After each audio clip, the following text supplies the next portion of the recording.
तुम्ही जो आता फ्रीमध्ये व्हिडिओ पाहिला तो क्रिएट करणं अगदी सोपं आहे. सर्व एडिटिंग तुम्हाला आपण व्हिडिओमध्ये सांगितलंय. चॅनलवरती कोणी नवीन असेल तर चॅनलला सबस्क्राईब करून ठेवा आणि व्हिडिओला सुद्धा लाईक करायला विसरू नका. आता तुम्हाला काय करायचं, हा व्हिडिओ क्रिएट करण्यासाठी कॅपकट तुम्हाला ते ओपन करून घ्यायचं आहे. येथे तुम्ही स्क्रीनवरती पाहू शकाल की ते आपण कॅपकट ओपन केले. कॅपकट ओपन केल्यानंतर सिम्पली तुम्हाला न्यू प्रोजेक्ट ऑप्शन मिळून जाईल, त्यावरती क्लिक करायचं आणि इथून तुमचा जो फोटो सिलेक्ट करून ऍड करायचा आहे.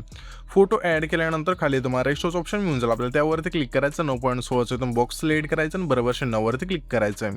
आता आपल्या ह्या फोटोवरती क्लिक करून फोटो स्क्रीनवर सेट करून घ्यायचा अशा प्रकारे. ठीक आहे, आता आपल्याला सिम्पली काय करायचं, फोटोच्या पहिल्या एंड यायचं आणि खाली इथे ओव्हरलेच ऑप्शन मिळून जाईल, त्यावरती क्लिक करायचं. पुन्हा ऍड ओव्हरलेवरती क्लिक करायचं. आपण जो बीटमा व्हिडिओ दिलाय तो तुम्हाला इथून ऍड करायचा आहे. बीटमा व्हिडिओ तुम्ही ऍड केल्यानंतर त्या बीटमा व्हिडिओवरती आपल्याला आता क्लिक करायचं आणि खाली थोडे ते स्क्रोल केल्यानंतर तुम्हाला एक्स्ट्रा रेकॉर्डचं एक ऑप्शन आहे, त्यावरती क्लिक करायचं. म्हणजे इथून आपलं सॉन्ग ऍड होऊन जाईल. सॉन्ग ऍड झाल्यानंतर ह्या फोटोवरती क्लिक करा. ह्याच्या फोटोची लेंथ असेल जेवढे सॉन्ग आहे तिथपर्यंत न्यायची. नेल्यानंतर आता आपल्याला काय करायचं, सिम्पली हा जो बीट मोड आहे त्यामध्ये आपण ज्या बीट दिल्या जिथून चेंज होतील तिथून फोटो स्प्लिट करायचा. पहिली बीट आपली ते चेंज होत आहे, तर सिम्पली ह्या फोटोवरती क्लिक करून पहिल्या ऑप्शन स्प्लिटचा त्यावरती क्लिक करायचं. पुढची बीट आपली ते चेंज होते, तर ह्याच फोटोवरती क्लिक करू आणि स्प्लिट करायचं. पुढची बीट आपली ते चेंज होते, ह्याच फोटोवरती क्लिक करू आणि स्प्लिट करूया.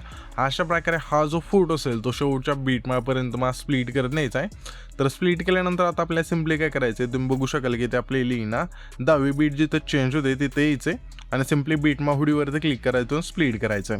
आता आपण ज्या दोन PNG दिल्यात, एक पहिल्या भागाला ऍड करायचं आणि एक दुसऱ्या भागाला, तर सिम्पली पहिल्या भागावरती क्लिक करायचं. खाली थोडे ते स्क्रोल करा, रिप्लेच ऑप्शन मिळून जाईल, त्यावरती क्लिक करून पहिल्या PNGतून तुम्हाला ऍड करायचं. आता दुसरं PNG दुसऱ्या बीटमा भागाला इथून ऍड करून घ्यायचे. तर मी इथून आहे ना फोटो आणि PNG ऍड करून घेतो, तुम्ही पण घ्या. बघू शकाल की ते आपण PNG आणि फोटो आपण ऍड करून घेतलेत. ऍड केल्यानंतर सिम्पली काय करायचं, हे जे आपलं पहिलं ट्रान्सलेशन असेल त्यावरती क्लिक करायचं. ट्रेंडिंगमध्ये किंवा लाईटमध्ये तुम्हाला एक इफेक्ट मिळून जाईल, लुमिन फ्लॅश नावाचा, तो तुम्हाला इथून सिलेक्ट करा. अशा प्रकारे सिलेक्ट करून ह्याची जी खालची लेंथ असेल संपूर्ण कमी करायची आणि त्याच्याच वरती अप्लाय टू ऑल्स ऑप्शन त्यावरती क्लिक करून बरोबर चिन्हावरती क्लिक करायचं. आता हा जो आपला पहिला बोर्ड असेल त्यावरती क्लिक करायचं. ॲनिमेशनचं ऑप्शन आहे खाली, त्यावरती क्लिक करून इन मधला रॉक वर्टिकल जो इफेक्ट असेल तो तुम्हाला इथून सिलेक्ट करायचा आहे. आता त्याच्या पुढच्या पुढं सिम्पली इन मधला जो रॉक हॉरिझॉन्टल जो इफेक्ट असेल तो तुम्हाला इथून सिलेक्ट करायचा आहे. आता हे जे दोन इफेक्ट असतील ना आपल्या सिलेक्ट करत करत सिम्पली इथपर्यंत यायचं आहे.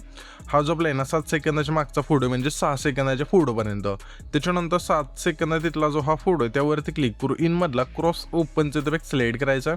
त्याच्या पुढच्या फोटो सिम्पली इन मधला ऊसचा तो सिलेक्ट करायचा. त्याच्या पुढच्या फोटो सिम्पली आपल्या इन मधला पेंडिंगचा तो सिलेक्ट करायचं. त्याच्या पुढच्या फोटो सिम्पली आपल्या इन मधला सेक्स स्लाइड हा जो इफेक्ट असेल तो तुम्हाला इथून सिलेक्ट करायचा. त्याच्या पुढच्या फोटो सिम्पली कम्बो मधला हा जो वेवचा इथून इफेक्ट असेल तो तुम्हाला इथून सिलेक्ट करायचा. त्याच्या पुढच्या फोटोला सिम्पली आपल्या इन मधला क्रॉस सेकचा तो सिलेक्ट करायचा. त्याच्या पुढच्या फोटो सिम्पली आपल्या इन मधला कॉम्बो मधला पॉपिंग कॅन्डीचा तो सिलेक्ट करायचा.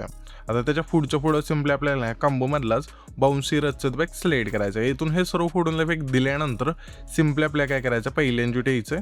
तर पहिल्या एंजिट आल्यानंतर खाली इफेक्ट ऑप्शन मिळून जाईल, आपल्या त्यावरती क्लिक करायचं. पुन्हा व्हिडिओ इफेक्टवरती क्लिक करून ग्लिच ऑप्शनमध्ये द्यायचं. यामध्ये मग इफेक्ट मिळून जाईल सिम्पली क्रोमॅटिक नावाचा, तो तुम्हाला इथून सिलेक्ट करायचा. अशा प्रकारे बरोबरच्या नवरती क्लिक करायचं आहे. ह्याची जी लेंथ असेल शेवटच्या फोटोपर्यंत ठेवायची. ठेवल्यानंतर पुन्हा पहिल्या एंजिट यायचं आणि पुन्हा व्हिडिओ इफेक्टचं ऑप्शन आहे त्यावरती क्लिक करू. इथे आपल्या इंट्रो आणि आउटडोरमध्ये हा जो आपल्याला हॅलो ब्लर नावाचा इफेक्ट असेल तो तुम्हाला इथून सिलेक्ट करून ह्याची लेंथ आपल्या 6 सेकंदाच्या फोटोपर्यंत न्यायची. नेल्यानंतर ॲडजस्टवरती क्लिक करायचं आहे. स्पीड फक्त 10 ठेवून बरोबर 9वरती क्लिक करायचं. पुन्हा आता इथे ना आपल्याला सिम्पली 7 सेकंदा तिथला फोटो जिथं आपण स्प्लिट केला तिथे यायचं आणि पुन्हा व्हिडिओ इफेक्टवरती क्लिक करून पार्टीच्या ऑप्शनमध्ये यायचं. यामध्ये मग इफेक्ट मिळून जाईल सेक नावाचा, तो तुम्हाला इथून सिलेक्ट करायचा आहे आणि ह्याची लेंथ आपल्या शेवटपर्यंत न्यायची. नेल्यानंतर ॲडजस्टवरती क्लिक करायचं. स्पीड आणि इंटेन्सिटी 5-5 ठेवायची आणि बरोबर 9वरती क्लिक करायचं. पुन्हा इथे यायचं आणि पुन्हा व्हिडिओ इफेक्टवरती क्लिक करून पुन्हा पार्टीच्या ऑप्शनमधला हा जो आपला ब्लॅक फ्लॅश 2चा जो इफेक्ट असेल तो तुम्हाला इथून सिलेक्ट करायचा आणि बरोबर 9वरती क्लिक करा. हे जे इफेक्टची लेंथ असेल शेवटपर्यंत ठेवायची.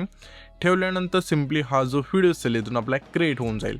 तर हा जो आपण व्हिडिओ क्रिएट केला आहे तो सेव्ह करण्यासाठी वरती एक्सपोर्टचं ऑप्शन आहे त्यावरती क्लिक करायचं आहे आणि सिम्पली तो तुमचा जो व्हिडिओ असेल इथून एक्सपोर्ट होऊन जाईल.